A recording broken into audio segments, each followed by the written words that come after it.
Hey guys, welcome to the directors, producers, writers, cinematographer, editor, commentary to Delta Blue, the pilot episode. Now, I don't give myself all those accolades, as true as they are, to brag, to be braggadocious. That's not my style, but I just wanted to give an example of how difficult it is to create an indie web series based on a science fiction world set on another planet, themed after the 20s, 30s, Depression era. It's kind of a gnarly, extremely ambitious idea, but I just couldn't get it out of my head. I grew up on the blues, and in the South.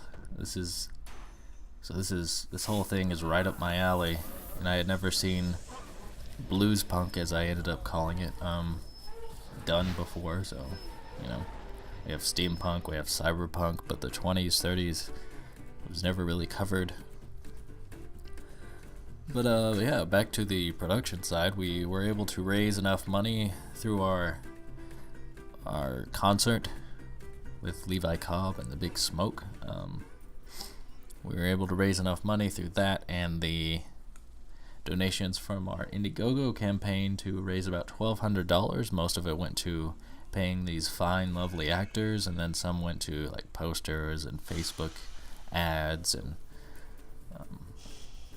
obviously the production costs of paying for everyone's gas, makeup, for the just all the expenses you can imagine, food.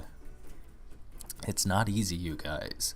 We have an entire season for an entire series that is not yet self-sustaining. We need to build our fan base. We love our loyal fans, and if you're listening to this, I assume you're a lovely, loyal fan. So we thank you from the bottom of our hearts. We don't like asking people for money, but crowdsourcing, it works sometimes. And when you're establishing a brand, that's all you can hope for, is that people dig what you make, and that you can pull enough favors around, like getting your friend who has a drone to let you have him come out to your ranch and film your horses from 300 feet in the air. This is Grover Colson, a very renowned actor in the DFW area. He came in at the last minute as a favorited Dennis O'Neil, so thank you, Grover and Dennis.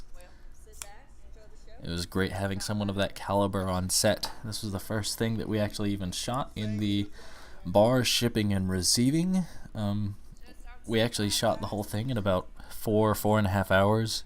I mean, the entire episode, not just this bar scene. We were slated to start setting up at 9, shoot at 10.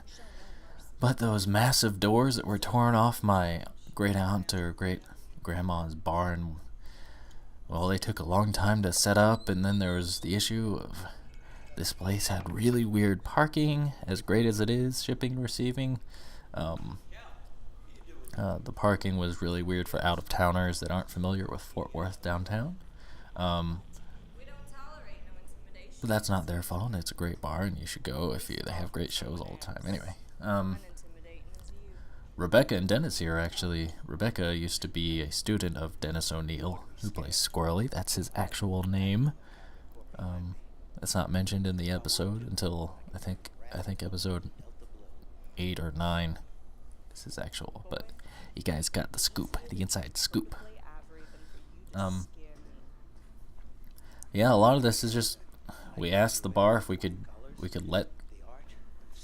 they would let us shoot here, and they were really cool, and they did. We shot the whole thing in 4 hours because Colin we got there at 9, set up everything. We started shooting by 12. As things happen on sets, it takes a lot longer than you expect.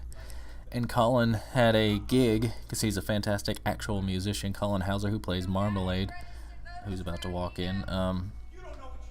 He had a gig over in Dallas at 5:30. So we ended up shooting everything we needed to by 4:30, and that's including travel to the destinations.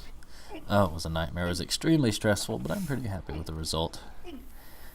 You know, if that's kind of what we have to deal with as indie filmmakers, is the stress that comes with time restraints and budget restraints and just everything. But it's all worth it in the end. Maybe. I think so. So the music here is also borrowed, or it's lent to us by Foxtrot Uniform, a fantastic band that I know from back when I was touring with the Polyphonic Spree. Their percussionist is in Foxtrot Uniform as well, and man, that's a great tune. We used a couple of tunes, but mainly this one, Cold Hands or Hot Hands, Cold Heart. That's what the name of the song is off their new album. I wanted to have the series showcase all of the great talent because I do so much music work around here, around the DFW area, that that's why I hired a real musician, a friend of mine, Colin here, to play the guitar. Fun fact, that's called a guitardus because it distorts space and time, and it hides all of his illegal things like his guns, which are illegal on the planet. It hides his alcohols, it hides his sandwiches, all of his mojo. Anyway,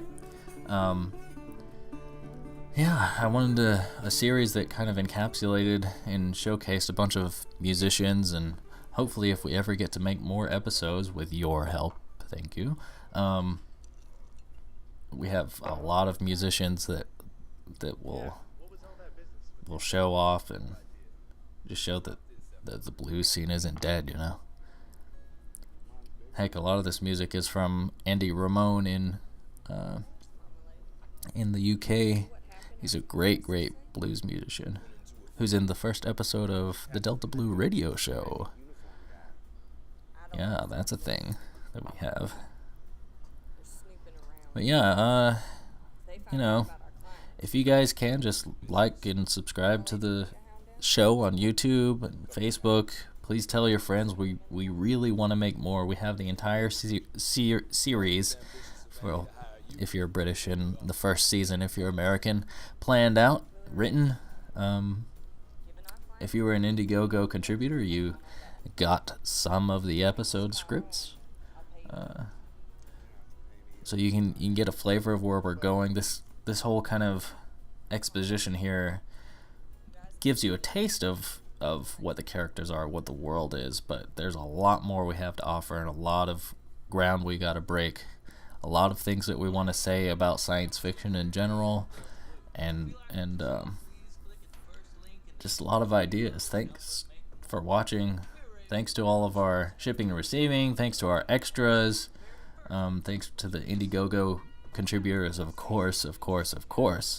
You guys are all heroes. Thanks to Faye Ramirez for doing the makeup. Thanks to Lindsay Armstrong. There's a lot more things I have to say, but I gotta go, so thanks, you guys.